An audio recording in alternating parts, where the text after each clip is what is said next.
Today, in the peaceful embrace of Reinhardt Redwood Regional Park, we find ourselves surrounded by towering redwoods, a place of strength, resilience, and natural beauty. Both Nola Brantley and I are deeply connected to nature, and this setting holds a special significance for today's conversation. Nature, like the work of advocacy, reminds us that healing is possible and that even in the face of trauma, growth and renewal can occur. In this special presentation of the Venus Lounge, we are honored to be joined by Nola Brantley, an advocate whose tireless work in the fight against sexual violence, trafficking, and abuse has brought light to the darkest corners of our society. In the serenity of the redwoods, we explore the power of resilience and the strength of the human spirit. Let's listen, learn, and be moved to action as Nola Brantley speaks. Nola, thank you for joining us today. I want to start with what inspired you to start this advocacy work? Where did your journey begin? Yeah, so if I really think back to where my journey began, it probably was in my early teenage years when I had a chance with some other young people to do some youth organizing in the Fillmore district in San Francisco. Mm-hmm. It was through the Fillmore Cultural Arts Center. And I just happened to run up on an opportunity where I got to be a part of like a little youth advisory council, and we got to really shape what the program was going to look for the young people at the Arts Center. It was that brief opportunity, but I think that really planted the seed for community advocacy. And plus, I grew up with a mom who had to advocate for everything that we got. She had to fight for child support. She had to fight for housing. She had to fight for food stamps. She even had to, at one point, go sit down in the mayor's office with all the kids to be like, I'm going to abandon all my kids here at your office if I don't get help. Yeah. So I think from a really early age, that seed of advocacy was planted in me. Mm-hmm. And then when I did the work as a teenager, I saw that, you can actually make a difference and have a voice. And then a lot of things happened in life, for me that took me away from a road of advocacy. And so later on, when life was able to settle down a little bit more for me, I think, and I was able to give back. I was fortunate enough again to get an opportunity that allowed me to be in a position to advocate for people. And then that was really where my journey began. And it's interesting because when I first started to do this kind of work, I think it's interesting, just my whole journey. People always see more in me than I see in myself. And that's why I tell people holding hope for people, it's a magic. So I remember at one point, I was actually just dating someone. And I remember the person saying, Nola, you are such a soldier for these girls on the street. And at that point, I don't really think I was. And I was like, word? And I think that was one of those key moments too in my life where I was like, yeah, I like how that sounds. Right. I do want to be a soldier for these girls on the street. And so I think it kind of, it deepened my commitment of wanting to do that kind of advocacy. I try to, make it more focused. So my advocacy has been around kids and sex trafficking and, sexual abuse and exploitation. But to be honest, I could be out anywhere. And if I see someone being done unjustly, including at Costco, being talked to crazy by a supervisor, I'm in that too. It's a little. Sometimes I think it could be a little too much. No, sometimes because sometimes you could be jumping into somebody's shit and getting them in more. Well, and also getting yourself in some in the long game. They might be there next week doing the same shit. Exactly. So I have to try to yes, I make get sure that. I but control that a little bit. I feel you on that because I'm like that too. If I see someone being mistreated, I just hate that. I don't know where that comes from, but and then there's people that need advocates more than others. I say children, the elderly, the poor, the uneducated, immigrants. People that have English as a second language. Well, it's a lot of people that don't hold, the privilege of education, of language, of, lots of things that need that advocacy kind of more than others. Right. And to acknowledge that with someone when you see that, be like, I see that. You're not crazy. They're tripping. Oh, yeah. Yeah, right? Yeah. Because like you said, when things happen to people who are marginalized, for some reason they always want to blame, well, you could have did this, or they don't see how they become a victim of circumstance or how there's so many systems in place that have placed them in this position. There's a saying, I can't remember who this quote is by, but it says in Western culture, Black children are born guilty. Yes, and burdened. So yeah, from the moment you come out. Definitely a vibe. Yeah, it's a vibe. So I wanted to jump into some of the, the sexual abuse, sexual exploitation and trafficking, just because I see your work, you're so passionate about what you do, and it really touches me. Like, I feel you when I see you on them. I'll be like, yes. I'll hit you up on your stories and be like, what can I do? How can I share it? But not only that, just being in Oakland over these past 5 years, driving my son to college, to school, and driving down East 14th and seeing girls out on the street like 14 years old and pimps chasing them across the street. And not only that, seeing the police officer park right on the corner. We live in a country where the harm, especially to black and brown bodies, is widely accepted, and it's normalized, and it's historic, and it's current day. So if those were primarily white bodies out there, you wouldn't be seeing that. And that don't mean it's not a white girl out there being trafficked too. It means that because it's predominantly black and brown people out there, or even people that are like LGBTQ+, who are also very marginalized and discriminated against. Because it's those particular individuals, that's why people are able to walk by. That's why the police know where it's happening at, the DA knows where it's happening at, but yet it continues to thrive, not for weeks or months, but for years. Oh, no, hold on. Decades. For decades and for Centuries. generations. Yes, yes. Generations. You feel me?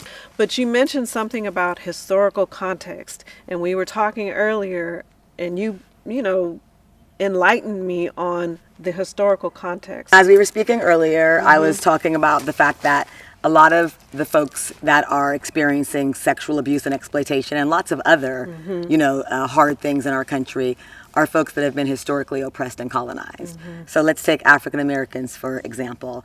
African Americans were enslaved in America for 250 years. So they were taken off the shores of West Africa and brought to America.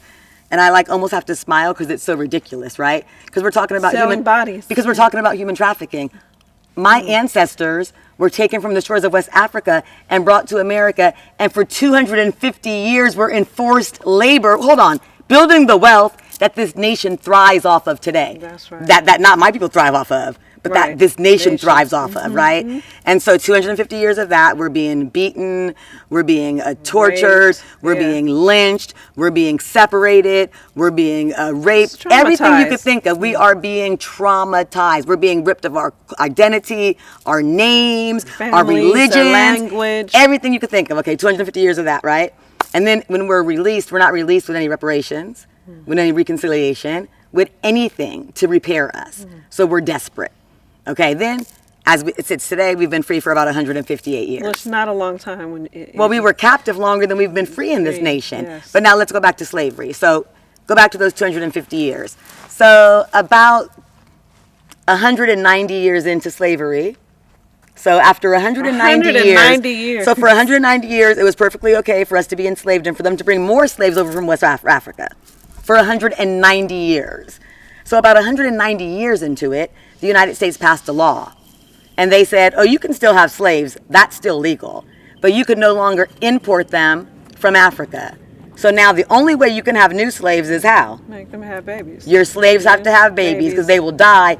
Because guess what? Right. Slavery thrived. Slavery thrived for 60 years after that law was passed. Right. So the only way to make new slaves, you rape your families, slaves, you force your slaves to have sex with each other, fathers and daughters, uncles and mothers nieces, and sons. all of it, which is why the African American community suffers so much today with sexual abuse that they don't talk about. Because that is also rooted in times of slavery and historical oppression. People will say, well, does everything come from slavery? Hell yeah. Yes, it we does. were terrorized. Yes, you know what I mean? And so now, when you think about the amount of sexual abuse and exploitation that happened in order to create those babies that created all those extra slave hands when they couldn't import slaves. That will tell you a lot right there about the normalization of using black bodies for profit.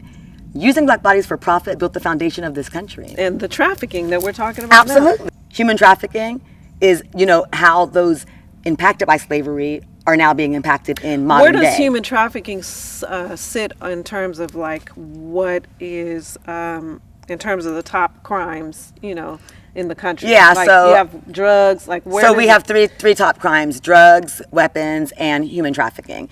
And I know, at the last time that I checked, it was human trafficking was number 3 when I started doing the work 20 years ago. The last time I checked, human trafficking was struggling between number one and number two. And I don't know if it's taken over number one now, but you know. Drugs, yeah. And remember, the difference between human trafficking and guns or drugs is when you sell a gun or you sell drugs, the weapon or the drugs are gone and you have to get more product. Yeah. You can sell a human being over and over again. Yeah. And if it's like a 14-year-old black foster care youth, well, you can sell her damn near till she dies, unfortunately. So what are some of the misconceptions around trafficking? Well, I mean, a lot of people just don't understand it's trafficking at all. Well, let's start off with the misconceptions about trafficking. I think of it as just like big business, I think volume. And they think that people are like in chains. That people are getting snatched off the street in white vans or from other countries.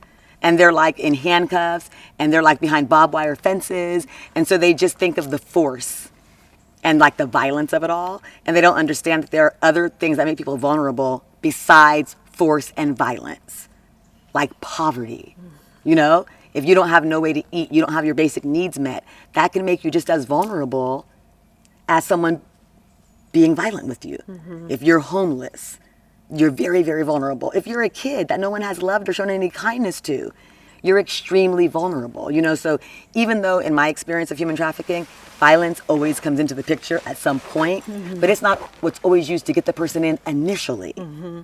It's going to be, the trafficker is going to use whatever vulnerability the individual has. So what's your vulnerability? You need some love? What happened? Your daddy molested you? What was that? What you poor? What you need? You know what I'm saying? Whatever it is. What can you tell me about the profile patterns and the behaviors of people who traffic? So people who traffic, and you know, people are always looking for something more sensational than what they're going to get from me, because people who traffic are just a different version of the victim. So like if I'm the victim, you know, if I was a victim at one point, the trafficker is going to be my counterpart, and the trauma just impacted him or her a different way. We are all victims of oppression. And if not, like, you think a trafficker doesn't want to just like have the American dream and like have a great life and go to school and get an education and be able to provide for their family and not have to look over their shoulder and exploit women as a way to make a living? You know, unless the trafficker is like an actual psychopath, they're probably not getting pleasure off of what they have to do. But it's a way to survive. A way to survive. And do you think the reason why it's not discussed is because people might have an adverse reaction to it? Like, how am I going to have compassion and make an excuse for someone who does this? Absolutely. And the reason why I know this to be true is because even amongst groups of survivors, like say I'm with the 100 survivors, and you know, many of them are at different places on their healing journey. Mm-hmm. It's hard for them to accept the fact that exploiters can also be victims. I remember I was at one conference, it was 125 survivors. And there was a panel, and one survivor said on the panel, like, we need to make room at the table for exploiters who are leaving that life now too, and they're looking for a different way. Honey, they like, fuck no. They sent her home from the conference. Ultimately, she was sent home from that conference because she triggered so many people. Ooh. And I actually, I can't lie. I disconnected my relationship with that organization that sent her home. Because I was like, no, I know her opinion is not popular, but it's real. Like this, girls be killing me. I'm like, okay, so you used to be a hoe, right? And you just stopped being a hoe like 3 years ago. Okay, great. I'm happy for you. You're getting your life together. You're healing. Raha. But now this dude who was a pimp, like he don't get an opportunity. So he's out of pimping now. So now, no, you just a pimp forever. No, you ain't no good forever. No. Right. He gets an opportunity too. He's a victim too because don't nobody want to be doing this. You understand? It ain't something fun or luxurious. Right. I'm not proud of this. Yeah, don't nobody. Society doesn't see it as anything that is acceptable. And even most times within family or communities, you know, at certain levels, it's not acceptable. Being here in the Bay, I have to say there's a strong undertone of pimp culture. Well, yeah. And pimp especially undertones. Oakland specifically. So to me, I think the mindset is this. It's playful, it's glamour, like, yeah, I got these hoes, they about to be out here, like, hey, you know what I'm saying, and that kind of shit, even in the music and everything, is kind of like accepted because it's been glamorized. Well, and we need people that have glamorized it to come back and unglamorize it. People like Too Short. I love Too Short, you know? Me too. Grew up listening to him. Right. But you need to blow the whistle. And the mayor, blow the whistle on some other shit. And the mayor, since she's been in office of Oakland, gave him a street name. Okay, fair enough. Can you come out Too Short and say some of the things you were saying about women and about pimping? Or, you know, you could even be real and say, you know, this is what I had to do to make it in the industry. This is what you got to do to make money. This was my life experience at the time. So I talked about what I knew. But I want to lead the community in a different direction. Can someone do that? I'm forgiving about what people have to do to make it. Right. I understand that we do what we have to do, but once you've made it, could you at least then at that point let the community know that it was misdirected for you? Why do you think he's not doing that? I don't know. I know one of my friends did a podcast with him, and he spoke like a lot of truth over power, but she asked him, like, why don't he do that? And he basically said he would never denounce that stuff. You know, he just had a baby, too. He has a daughter. Yeah, he said he would never denounce that stuff. That's interesting. Yeah. And so, and he's not the only one. Like, I'm just mentioning too short because, we talking about Oakland. But it's lots of entertainers. I mean, Jay-Z could speak up. Big Pimp. Right, he could speak up. I used to use one of his songs in all of my my trainings. He could speak up. He made a song about pimping. 50 Cent can speak up. Mr. Fab could speak up more. You doing thug therapy, and we appreciate you doing thug therapy for the men. But can you speak up about the pimping stuff and the harm being caused to the women? Right. More widely. And the boys too. Yeah. Boys so there's a lot of people that, regardless of who you were previously, now that you've made it and you have a voice, like that voice needs to be used to help create repair in the community, especially when your voice has so much influence. You know what I mean? And so that's something that I hope that people that are in positions of influence in entertainment and in other sectors will see, and that they will step forward. Like I'm not like hopeless that folks won't step forward. I know it could be scary to step forward, and this world is very tricky. So sometimes doing the right thing can be very expensive, as we were speaking of. Speaking of celebrities, since we're on the subject, this high-profile case with P. Diddy and the allegations of sex trafficking, shedding light on, like you said, the many forms that this can take. What is your opinion about that? Like, do you think it can influence public awareness about what's going on? Or I mean, if we seize the moment, it can. I mean, I think what people have been doing a lot of is joking and passing around memes and talking about baby oil and just being ridiculous. You know what I mean? And I understand maybe that's how people are coping. This shit is dark. I could barely listen to music right now. I love music, but it's kind of like hard to even listen to music right now. You know what I mean? So I understand that people are doing what they need to do to cope, but in that, there's a lot of ignorance. You know what I mean? So I think these moments like this, like the P. Diddy moment, like the R. Kelly moment, like any of these moments are a key opportunity, especially in the Black community, for us to educate each other and to educate ourselves about what this really is. About the fact that, this is bigger than P. Diddy or R. Kelly, and really start to talk about what this really is, and if it's affecting a particular sector like the music industry, we can hone in on that and talk about the exploitation and abuse that's been going on in a specific industry. I think he was abused and exploited. Well, just like R. Kelly was. Yep, I really believe, like they say, people aren't generally born and just say, "Hey, I want to abuse people."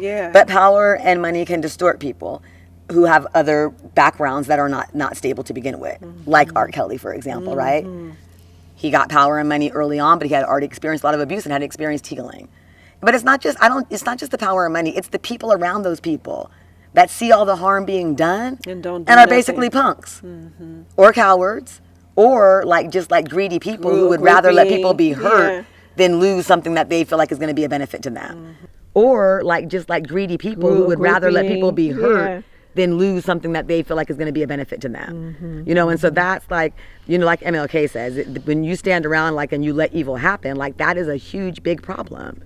That's what allows evil to persist, is people's silence in the face of evil. And so many people saw what was happening in all of these cases, whether you're talking about Epstein, Weinstein, Bill Cosby, or any of them. So many people were around these people. And I also believe that the way that the industry may work sometimes, and I don't know this for a fact, but it's a belief I have, is they know people are doing stuff, but they don't pull their tail on it until it benefits them.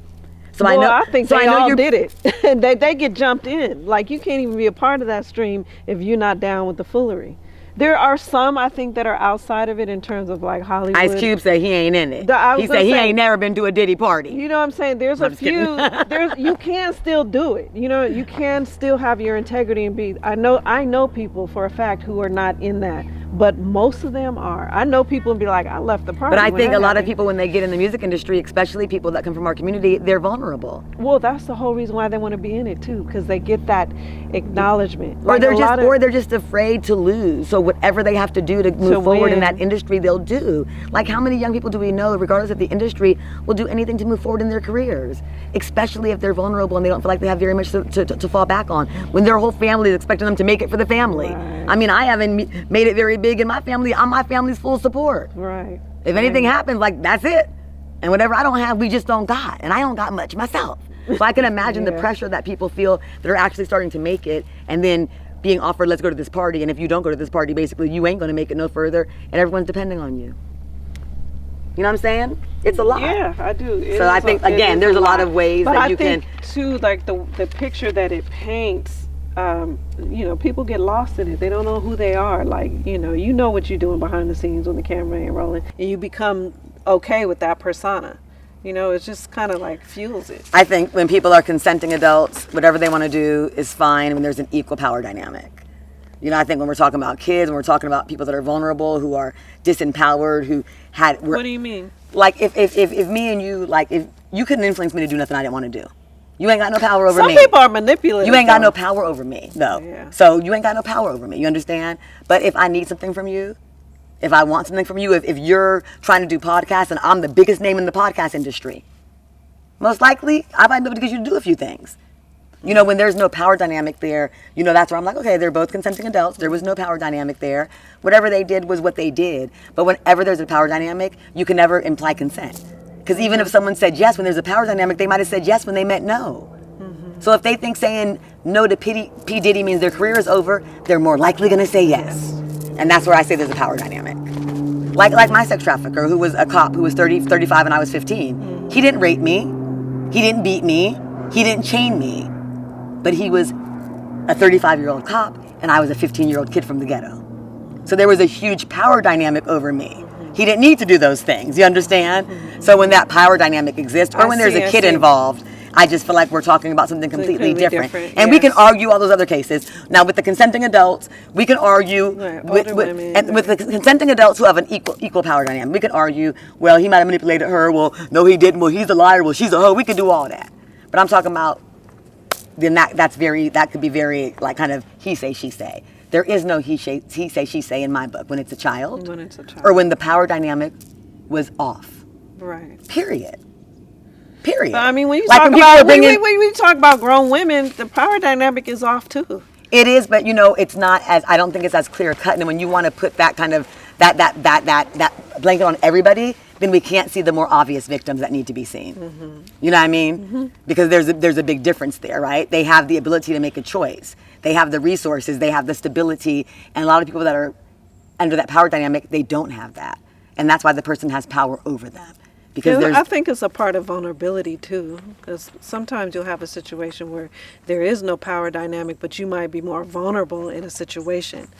So you could be, because I know people who, women who've had money and they had power and got with somebody who was manipulative when they were vulnerable and were able to get in there and do some stuff. Yeah. You know, so I think it just depends on, like, vulnerability. So one thing stuck in my head, and it, you know, because after the Diddy thing, and I don't want to stay stuck on it, but it made me realize, like, I haven't commented anything, shared anything. It's just not funny to me. I don't even want to talk about it. I want to participate. I haven't even been on social media because of that. Because every time I turn on my phone, it was there. But there were, like, the baby oil me. Yeah. And I'm like, are black people in denial? I was like, really? Are we like, is this Kings of Comedy all day long? You know, and people sharing it with me, passing it, sharing it on Facebook, sending me. I'm like, why are y'all fucking sending me this? Yeah, This is crazy. It just got really wild. So are we desensitized? Are we in denial? Why people think this shit is funny? Because they don't understand. Like how deep this is. And they just don't, people are dealing with so much trauma that sometimes their own trauma doesn't allow them to recognize the trauma of other people. Is being black synonymous with trauma? Well, racism is traumatic. So when you think about the different forms of trauma, there's like family abuse, you know, there's natural disasters, there is racism, there is poverty, there is historical oppression. Those are all forms of trauma. But that's all there is here. So that you can understand how it would be hard for people to recognize someone else's trauma and take it serious when they're so kind of drowning in their own traumatic experiences in some cases. Especially within our community. Just normalizing it. And there's a lot of victim blaming in our community. Yeah. I was talking to someone the other day that's close to me, and I was just like, I can't even have this conversation with you. I won't have this conversation with you about how, you know, so many of these young girls want to get in the music industry, so they're willing to do anything. I'm like, it doesn't matter what they're willing to do. Like, someone like P. Diddy knows they have power. Right. They know that there's millions of people that would do anything for them to get into the industry. So when you know you have that kind of power, it requires a certain amount of responsibility and more accountability. You understand? So I don't care if girls were at his hotel door with their legs cocked open trying to throw the pee at him. It doesn't matter. When you've reached that level of power and influence, it also comes with responsibility and accountability. And that's what is missing. You know, people are able to do things like this, and not just P. Diddy, but many others that are famous and that are not famous, and they're not held accountable. If you have money and you have power, whether you're famous or not, you're oftentimes not held accountable for harming people who don't have money or power. And being an accountability, not just to the extent of like the justice system or going to jail or whatever, but the community holding you accountable. Your friends, your family, people that you work with saying, what the fuck are you doing? Like the community being appalled right now, like as it should be, about the P. Diddy stuff and being like, this is horrible, but opposed to it being a joke. Exactly. So why are more people talking about it? Okay, enough about that, because it's starting to piss me off. But I do want to talk about. It is annoying. It makes me itch. Like I just be like, oh, this is again. But can we talk about trafficking and breaking that down? Like, you know, we have perceptions about what trafficking is. Can you lay out for me what it all includes? Okay, with sex trafficking, so people do have a lot of misconceptions about exactly what it is and what it involves. And then when you throw children in there, like they wonder how that changes the dynamic and all of that. So just to kind of start off with children. So with children, there's a phrase that is in a federal law called the Trafficking Victims Protection Act. That passed about 24 years ago in 2000. And that law named anyone under the age of 18 that's in the commercial sex industry as a commercially sexually exploited child. That's where the term CSEC came from. Okay. And they also say that a commercially sexually exploited child is the most severe form of a human trafficking victim because it's a child being bought and sold in the sex industry, right? So when you have a kid in the commercial sex industry, it don't matter if they chose to be there. It don't matter if they're children. Automatically. They're children. It don't matter if someone manipulated them. It don't matter if they walked up to a pimp and said, "Hi, pimp. Can you traffic me?" Yeah. As soon as they're in the commercial sex industry, they're a victim, okay? And what do I mean by commercially sexually exploited child? I mean there's a child involved that's being bought or sold. There's somebody that's purchasing that child, so they're paying to sexually abuse that child. And then there's a third person that's profiting off of that child's abuse. So when you have those three elements involved, a child being bought and sold, someone paying to have sex with the child, and someone profiting off of the child's sexual abuse and exploitation, you have a commercially sexually exploited child. Now, how does this change when we throw an adult into the mix? So say now this person's 20, right? They're not 15, they're 20. So if you're 20 and you want to be classified as a sex trafficking victim and not criminalized as a prostitute, you have to prove force, fraud, or coercion. You have to prove that somebody... You have to prove it. You have to be able to identify someone. The burden is on the victim. And when I say prove, I mean basically say to law enforcement, he did it. Or this is their name. You feel me? So when you're able to prove that there was a third party outside of you, you know, that was forcing you, coercing you, or had in some way frauded you into the commercial sex acts, then even as an adult, you can be considered a victim. But for adults, they usually have to name their perpetrator for law enforcement to then classify them as a victim if they're an adult. You understand? Otherwise, they would just be seen as a prostitute, which is criminalized and illegal. So again, for adults, there has to be the force, fraud, or coercion present, and them being forced to, you know, exchange sex for money through force, fraud, or coercion. That makes them a victim of sex trafficking. Force, fraud, or coercion, does that mean that they tried to escape and they didn't get... Well, force, fraud, or coercion can mean that the person is saying, you do this or I'm going to beat the hell out of you. And so they're afraid, whether the person has beat them or not, they're afraid of those violent consequences. So they're doing it for that reason. Okay. Force, fraud, or coercion can mean, yes, the person has them in captivity. Force, fraud, or coercion can mean the person has the address of their family and is saying, if you don't do this, I will hurt your family. You know, so there could be lots of ways that people can, you know, kind of implement that force, fraud, or coercion. So we have the trafficking with children, then people who are over 18 with the force, fraud, or coercion? Is there another category? I mean, with the kids, they usually experience force, fraud, or coercion too. It's just not a legal element that's necessary Right, 'cause they're for their children. victimization, Yes, but they most frequently experience that. I mean, there's labor trafficking. We're not talking about that, but it does intersect with sex trafficking. So I could be being sex trafficked and also being labor trafficked too. You know, and so for example, there was a restaurant in Berkeley that was really popular many years ago. Passants. Absolutely. And at this restaurant, the Indian man who owned it, I he was a remember. billionaire. He owned over 100 pieces of property. But some people are just greedy, you understand? And in his village in India, he was a king. They adored him because they felt like he was giving people opportunities. And he would bring people from India to Berkeley, traffic. and they were thinking that he was bringing them there to give For them a new work. life. And what he was doing was he was trafficking them. And the way the case broke was two residents, the neighborhood, saw two Indian men bringing a carpet out from the restaurant that was rolled up. And they were like, we know we ain't tripping. And long story short, there was a 16-year-old girl on that carpet. And what was, found out about the case was that they were trafficking people that were working in the restaurant. And then they were also trafficking them to be the janitorial staff and maintenance staff at over 100 properties that he owned, including an apartment building that was above that very restaurant where that girl was killed at. I used to go there And all the time. so, absolutely, there's this intersection between labor trafficking and sex trafficking. So it's important that we understand labor trafficking as well. But of course, in this country, we don't talk about labor trafficking. Why? Because it built the foundation this country sits on That blew today. my mind when you set that up like We were that. like labor trafficking victims for 250 years. Oh, so they deep in the game with it. They got it down good. Oh yeah, and then the Native Americans and all these Spanish missions they built, Yes. that they were labor trafficking victims too. And I see this happening with the Native American reservations. I'm Absolutely. seeing a lot of women from reservations are missing. Are you kidding me? In 2016, as just an example, the Native American community started a database. They recorded 5,712 women missing. You know how many of those women were logged into the Department of Justice database? 112. Terrifying. So the Native American, their colonization and their extermination is still in progress. So you imagine if you're a Native American woman or girl or even, man, and someone wants to harm you, in a lot of instances, they'll be able to harm you and very little will be done in response to it. This was in Alaska. This was many years back, less than 10 years though.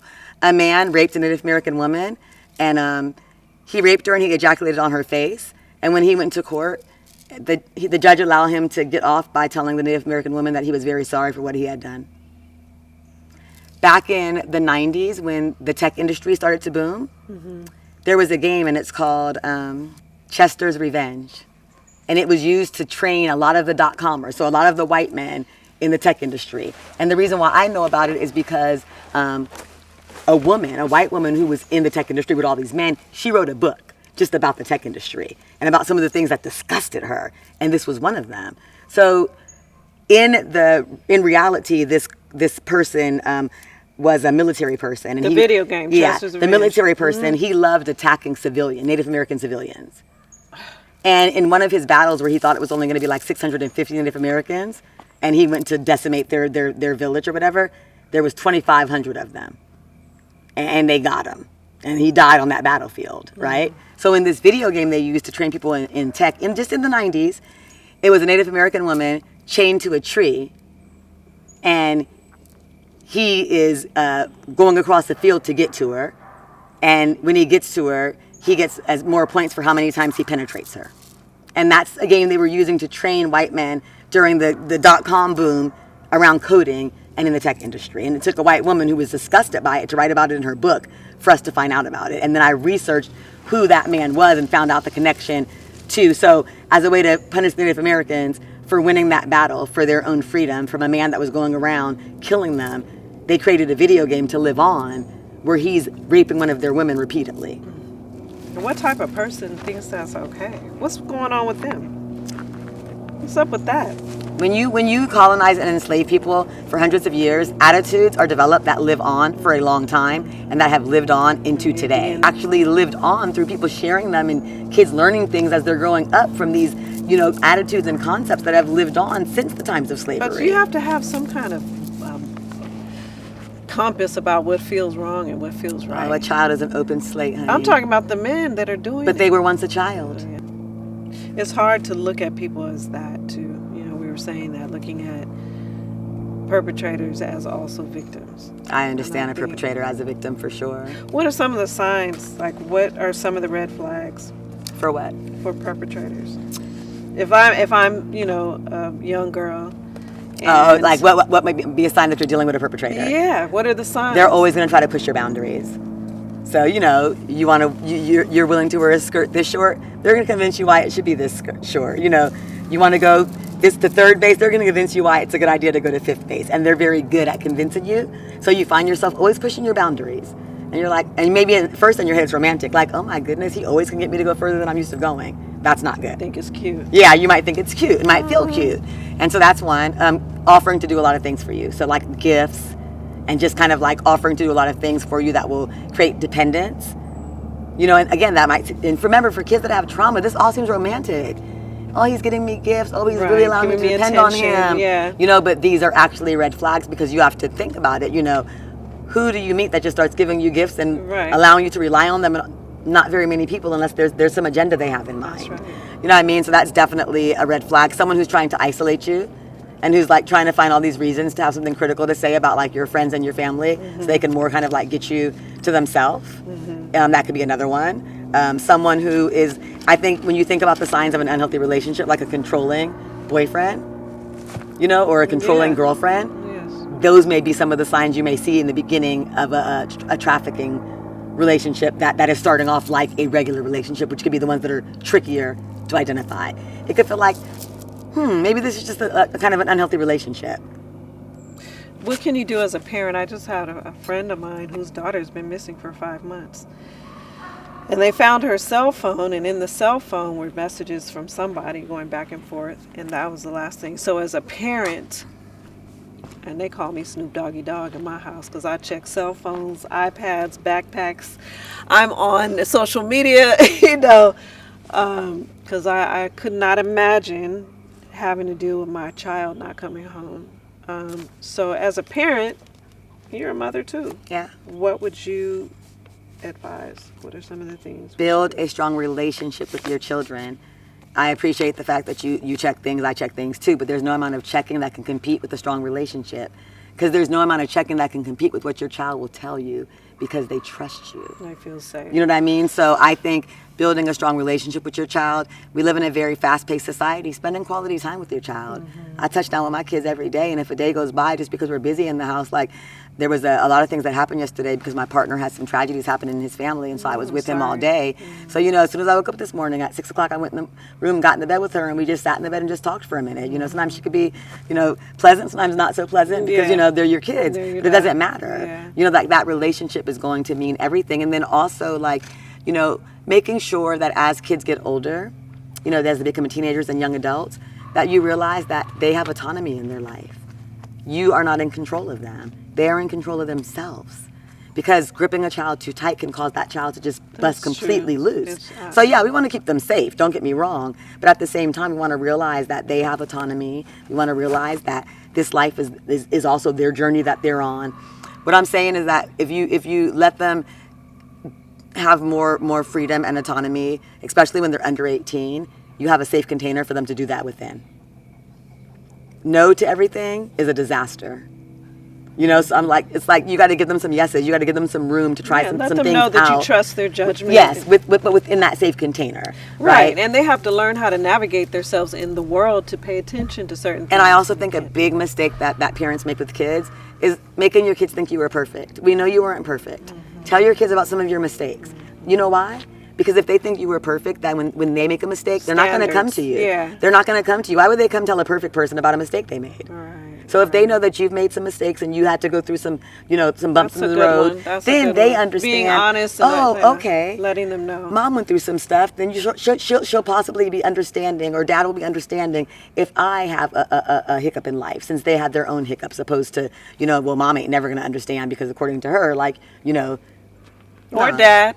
Whoever, so you hear that. Whoever's the caregiver. Create a relationship with your children. Relationship is everything. A relationship, create trust, set boundaries, and do not things too with them. tight. And spend quality time with them. Ask them, talk to them. Have conversations with them. And it's not going to be easy. And don't use the fact that they could be annoying or they can be resistant to those relationships, to be like, it's too hard. No, my it's our children, kid. they've talked to me about stuff, and I'll be like, okay, that's a little more than I want to know. And we got to push through. But I appreciate you telling me. Or when they're not being pleasant. There could be some stages in teenagers' lives where it's just like, well, especially daughters. like, you could be like in your head, like, well, I really don't want to be around her, because, I mean, but no, it's your kid. So push through, because when they're being unpleasant, it's when usually they're vulnerable. And if we're not going to want to be around them when they're unpleasant, that's when that door opens for other people. Right. You know what I'm saying? So just really, Yeah. the relationship. When parents say like, oh, I think my kid might be getting recruited, what should I do? Spend time with them. So if you think someone is on the other end trying to pull them this way, then you gotta try to pull them the other way. But not through investigation, not through what are you doing? No, do spend time with them and be saying, hey, what are you into now? And maybe the kid says, you know what, I like to roller skate now. Oh, let's make a roller skate day. Yeah, let's make a roller skate day, just by being into them, being curious about what they're into. Right. What videos are you watching on TikTok? You could sit up there for 2 hours and just watch their TikTok videos with them. They love that, because they love the fact that you're interested in them. Teenage years are the second toddler years. They need as much attention and support when they're teenagers as they do when they're toddlers. Even when they're young adults. Even my daughter's 30, she still needs we know attention. it's ongoing, but I mean, I think sometimes people ongoing. think when they're teenagers, it's like, okay, they're teenagers now, and yes, they are getting more independent in certain ways, but it's also a very, very interesting time of development in life, so they're so vulnerable in lots of ways too. Just like the teenage years in and of themselves create vulnerability. So I think that's something that, requires like that extra attention, extra support, and extra time. How do you know someone's grooming them? Or what was the word that you used? Yeah, grooming is the word that we use. Recruiting. Grooming. What are some signs that they might be getting recruited? I think one of the signs that someone could be getting recruited or groomed can be when young people are showing up with new belongings with no means to purchase them. Okay. They're getting their hair done, their nails done, they're coming up with gifts, phones, just anything. And I don't care if it's something cheap. If my daughter has something that costs $20, where'd you get it from? Because if I didn't get it for her and she didn't get it for herself, then I want to know who got it for her and why they gave it to her. You know what I mean? So it could be that. That can definitely be one thing. Another sign, it's kind of some of the signs that we already talked about. Like, it's some of the things that we talked about, like being isolated. You know what I mean? Like some of the things we talked about of like kind of how do you identify that might be a trafficker. Those were some of those answers within that same question. Right. So, when how do you know someone's being groomed if you're the parent? It's kind of like you're on the opposite end of that. So now you're not getting the gifts, but you're seeing that the kid's getting stuff. Right. You know what I'm saying? Right. And maybe as the parent, you're not being isolated, but you're noticing, wow, my daughter used to be around me, or my son used to be around me and the family a whole lot more. It's interesting how they're not around as much anymore. And your first thought might be maybe it's a relationship they're in, maybe even one that's not that healthy, and it could be that. But it also could be trafficking. So that's where you have to start paying close attention. If you have those concerns or those worries, that's where you start spending even more time with the kid. That's where you start trying to figure things out. You know what I mean? Because it's the signs of an unhealthy relationship can look really similar to the signs of someone being sex trafficked, especially when they're a young person. So that's why I'm saying, and either one's not a good thing. Right. So you want it, but you still want to try to take your time with the kid to figure out, what am I seeing here? Is this a kid who needs some healthy relationship information and needs that kind of support, or is this a kid who's being sex trafficked or on their way there? Those are two concerning things both, but they're also two very different things, and they would require two different kind of responses from the parent and from whatever support systems are in place. It's crazy because I was thinking watch back to my story, seeing the young girls on East 14th and my homegirl's daughter's missing. I was like, what's going on right now? It's so safe, but it's been this way. It's just taking different form. And the internet has really escalated things too, because now information spreads, weird things are happening, spreads, all that spreads much quicker with the internet. And also I think our awareness is changing too. So I think we still blame victims, but I think before we just blamed them. We didn't have no concept of sex trafficking, sexually exploited child or nothing. We just said they bad, they prostitutes, they runaways, it's their fault. Right. So I think now we're also developing a little bit more awareness around, wow, well, first of all, like most of the folks that get trafficking, it starts between the ages of 12 and 14. So what does that tell us right there? That traffickers are definitely targeting the vulnerable because they're targeting children. The average age of entry into sex trafficking is 12 to 14 years old. Yeah, it's just... That's a child.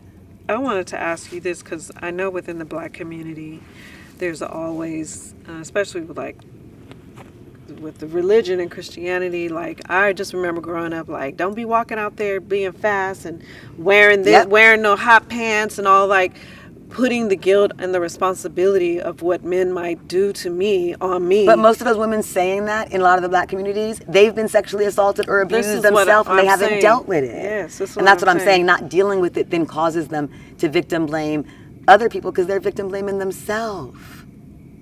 Is that why black women, you think, are more like, well, he defending Diddy and defending R. Kelly? I know it for a fact. I've been in spaces. I'm just like, what? I've been in spaces with black women, like with big groups of them, where I've broke this down, and you see them breaking down in the room, including elders who are in their 70s and 80s. Tell me. Like, I remember we were on a panel a few years ago, and it was for the 100 Black Women Association or whatever. It was me and a few other sisters, and we were talking about, sexual abuse and exploitation. And I was saying that a lot of the young girls, what they need is they need support from the community, from women like you, and they don't need to be judged. And I said, but I know it's hard for you not to judge them if you've had your own sexual abuse and exploitation, and you haven't had the space to come forward and deal with it. Right. And there were people in that room that were crying, of all ages, including people that were much, much older. Because they know that is the truth. They know that's the reality. That it's hard for us to support young people and people in the community that have experienced sexual abuse when we haven't had support around our own abuse. We have so much healing to do. When I usually sit with a group of women, 10 women of color, usually 8 of those 10 have experienced sexual abuse, exploitation, or rape or assault. That is fascinating to me. But it just speaks to the impact of historical oppression. I'm not talking about it's usually, if I'm sitting with 10 women, it's 3 of them or it's 4 of them. It's usually 8 out of the 10. That's terrible. Interesting looking insect. I know. It was like, what y'all doing? So where are you going with this work? Like, what direction? Sure did. You gotta, okay. Just sit down for a minute, buddy. Okay, calm your ass. Where do you want to go with this? Like, what's next for you?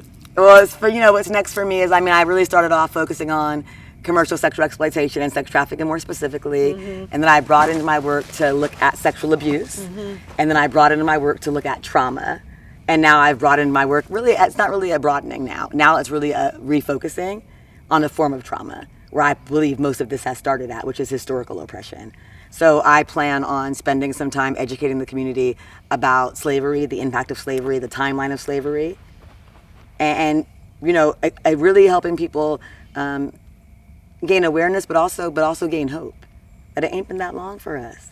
We're doing pretty damn good 150 years out of slavery after being captivated for 250 years. So if we was able to do all this in 150 years, we have a whole lot ahead of us. Can you imagine how we would be and what we could do? We have a whole lot ahead of us, and so, but it's crucial that we understand all of this if we want to be able to achieve those things that we have ahead of us. Are you hopeful? I'm very hopeful. I'm hopeful in terms of uplifting the awareness of communities of color, but I'm also hopeful in creating a lot of allies within other communities as they understand this. I'm also really, it's really important to me that we see our shared oppression. A lot of different ethnic groups have division, and they have been exploited and oppressed the same exact way. And when I get around other people that you wouldn't expect it from, like Indians or Native Americans or someone Latinos, Chinese, yeah. And I speak my truth, they let me know, and I know it from our history that the things that we've experienced have been similar, but it's also in our spirit. And it's not always obvious because culturally we present different ways. And, the white man has done a good job of making sure that we've stayed divided. But we do have a shared struggle, and I hope that struggle can become more unified. Universal. Yeah, and I hope that struggle also includes allies. I don't want a bloody revolution. I want to change the hearts and minds of people. Change the hearts. You know what I mean? The consciousness. Yeah, it's not in the laws. The laws can help shape the hearts and minds being changed will automatically change the laws and everything that comes out of that. Yeah. So it's people's mindset, their consciousness, your heart, your mind, where you're at. You can't make somebody on paper know that this is. And you know what I think, how I want to educate people, and I think educating people is key to it. I think one of the things that could change this nation is if that kind of true education was able to be available through the public education system. If a little white kid can learn as a little white kid, and a little black kid can learn as a little black kid, for example, the history of slavery in this country and the impact it's had on us all, I think we can have a much different circumstance. I think a lot of times there's a tendency for black people to we think that our struggle is the struggle. And don't get me wrong, It is for us. it is for us. But like you said, when you talk with other people to find that shared struggle, It's important. It's really important. But you know what, too, though? You know what I've experienced, too, though? Even with all the stuff that has been happening with the stuff with Palestine and Israel and all the stuff, as a black person in America, I can't see past the struggle I'm having right here. Oh, okay. And that's real. Yeah. And I have, humanity for everybody. But I can't see. And you know what else I find? Everyone wants us to join their struggle. But when we're being used and No one abused and joins terrorized, ours. nobody speaks up for us. It's so true. For me, the energy that I have, I have to use this For energy to us. fight for the liberation Right. of black and brown people. Well, we set the tone too. Like we set the tone, especially black women. We really set the tone for other people to be mobilized and empowered. Be like, yeah, we can do that too. But I definitely see our shared oppression and our shared struggle. That's for sure. I do. I don't like focusing on it as much because I feel like when we're talking about all the trauma, I don't like that to just be our identity. And everywhere we look, for me, it always goes back to that. Even in the entertainment industry, it's like capitalizing on black people's trauma. And I just get tired of it sometimes. I get tired of talking about it.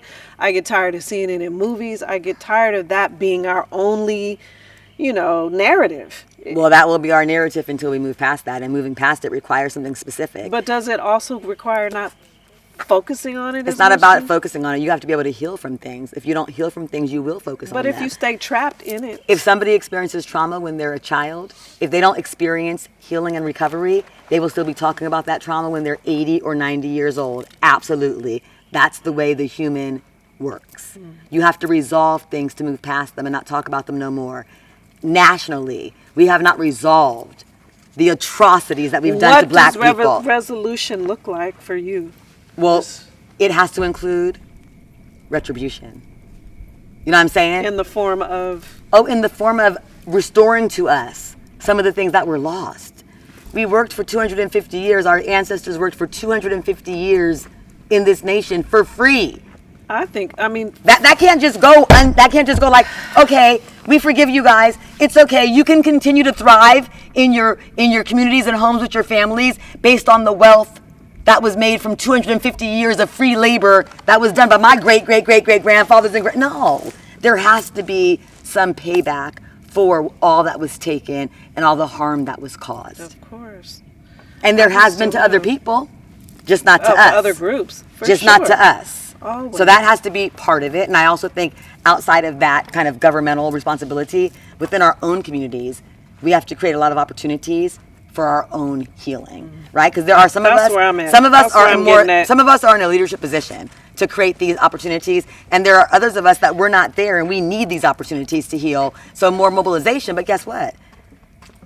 When you have more stability in your community, including financial stability, you have more room to do that kind of stuff. When everyone is trying to survive, it leaves less room to do that kind of stuff. And we as a community, and we more broadly as a community, we're still trying to survive because we've never been restored from anything that was taken for us. And we had to start off, for a large part, with nothing. You know what I mean? So that all has an impact. And so when people are, like, when they judge black people, it's just like a joke to me. I'm like, are you kidding me? We doing good, period. Do you think that for us, like sometimes when I look at America and the state of as far as its relationship with black people and how we fit in, that it is an abuser. I think being here is hoping that the relationship will get better, and it never does. Are you hopeful that our relationship with this country, this pimp or this abuser, will ever change? Or are we in denial? Or do we need to get the fuck up out of here for something that never was for us? You know what? It's hard for me to answer that question, Renee, because I'm living in my own dream. You know what I mean? I don't foresee myself ever leaving this nation because of the troubled relationship, because there are lots of people here that are a lot more underprivileged than I am. And so I consider us a lost tribe in the United States, and I will stay here to support the members of that lost tribe as long as I can. So as long as God gives me breath, I won't abandon black people in America who need me. You know what I mean? Will America ever, be right for black people? Well, I can't answer that question. Do I have a lot of faith and belief in the political system? No, I do not. And that's why I do everything I can do on the ground in my local community. You know what I mean? There are some people that give me hope. I haven't had hope in a long time. Latifah Simon, she gives me hope. She's the only politician right now that gives me hope. Only Latifah Simon, period. You know, and there's probably some that I don't know their agenda who may give me hope. But she gives me hope. You know, but I don't have a lot of faith, you know, in our political system. I think even, you know, when people, you know, even when we had a black president, I didn't see things change a lot for the most vulnerable and the most desperate. You know, and that's what I'm looking for. I'm looking for things to change for the most vulnerable and the most desperate. When someone changes that, they'll impress me. I don't know. I just can't see myself being here. I feel like it's my ancestors died, so I died on these grounds. You feel me? I mean, I don't know. I think my ancestors want me to be wherever I am. You know, they died on many grounds, but this ground right here is bloody. And you see yourself leaving here? Yes. I don't see myself. I just, for how I am and how I feel so deeply. Not saying that you don't either. As far as I'm going is Puerto Rico. Yeah. And that's still America. What I feel like and that's still America. I could see myself somewhere else. I just don't. I believe in that we have people here who are really wanting to work and really want to change things. But I also see that we're in a place, I look at it as an abuser who's not going to ever be better. And we're just surviving in it. You know, I'm surviving. Okay, I'm a survive in the abuse. And I'm going to try and empower everyone else who's being abused along with me. And we're going to stay here and endure this. But I honestly think it's going to always be like this here because it was never Well, I guess for I don't us. feel that way. Because here in America, in my life, how I live, I feel hella privileged. You know what I mean? Like, I feel hella privileged compared to... But what else do we know? What else do you know? Well, I mean, have you been I've traveled anywhere? outside of the country on Yeah. more than one occasion, so I Yeah. know other places. You know what I'm Okay, saying? And I feel extremely privileged. You know, like What do you mean by privilege? like no matter where I'm at, right? There's certain things that are important to me. I feel loved in my life right now. I'm close to my family. I'm able. But you know, could be anywhere and get love with your family. But I'm just talking about my life right now, not anywhere. I'm talking about where I'm at right now today. I have a way that I can sustain myself and make a living that's also making a positive contribution to the world. You know, like the things that are happening for me, like I'm satisfied with my life. I'm not satisfied with life and with the world, but I'm okay with where I'm at, being able to do the work that I'm doing. Because what my life is about making a positive contribution to the world. So I can do that here or I can do that there. I could do that from anywhere, but I'm still going to be doing the same thing. And I'm very committed to the lost tribe of African Americans right here and doing the work here because I'm still going to be doing the same thing. I'm never going to go off to an exotic island and just go into bliss. Well, maybe I will one day. But you know, one day. No, but, don't you know, get me wrong. Not right now. So I get it. No matter where I go, I'm going to be finding the vulnerable and desperate, and I'm going to be fighting for them. It don't matter where it's at. That's what I'm gonna be doing it. You know what I'm saying? So, like when we went to Peru, and what we do there, we're on vacation. We went there to do the work. I'm just tired. And it was worse there. It was worse to me there than it was here. So I also know that there's places where things seem even worse than they are here in the United States. But there are places that aren't. You know, I just, I get what you're saying, and I appreciate. There's just so much work to be done, just like right here where I'm at. So I guess that's, I'm committed to staying here where I'm at and doing the work that there is to be done. No, I get the work that needs to be done and affecting, even if it's one or two people, wherever you are. But the hopefulness about the broader impact. Well, I mean, look how far we've have. come already. I mean, we were enslaved for 250 years, right? And now we have people that are running for Congress or that are in Congress and doing other things, right? That doesn't mean is that the key? No, but that means we have progression. You know, we've had a lot of progression from the time of us. It'd be like 3 steps forward, 4 steps back. I do feel that way sometimes too. I just, the pendulum swings like that though when we're talking about politics. And when you're talking about life too. Yeah, so I agree. I agree. It does swing back and forth. Yeah. I just feel, maybe I just need to go somewhere where I can duck out for a minute and then come back. But I feel so exhausted.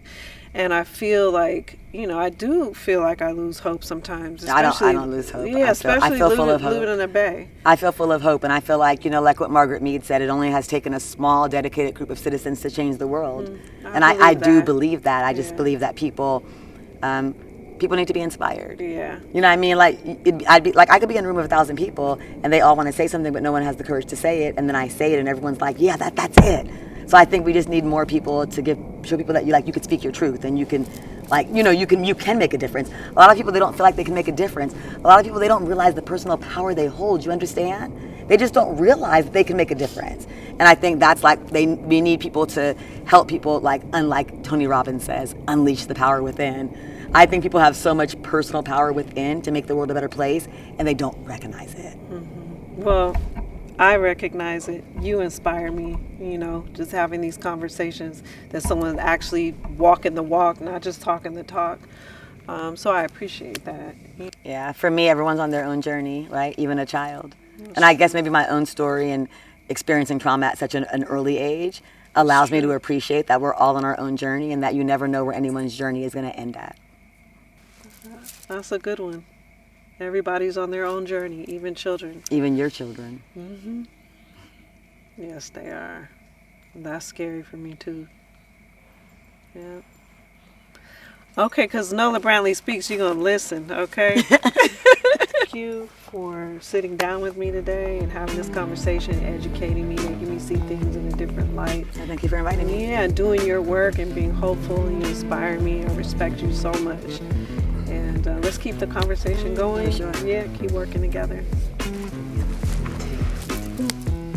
You're welcome. All right, so I just want to thank you guys as we wrap up this presentation of the Venus Lounge. all these flies flying. I don't know, what are these, like fireflies? I don't know. I just want to thank Nola Brantley. Thank you for coming on my show and sharing your just invaluable insights and for the work that you're doing. Just continue working for survivors and people who are oppressed and vulnerable. The fight against trafficking and abuse is ongoing, but through awareness and advocacy and action, hopefully we can all play a role in creating change. So remember that healing and justice are possible, and I do have hope. Yes. I do have hope. And it starts with conversations like these that we're having and time with each other. So thank you for watching, and until next time, stay empowered, stay inspired, and continue to lift each other up. I'm Renee Moncada. I'll see you next time on the Venus Lounge. These flies out!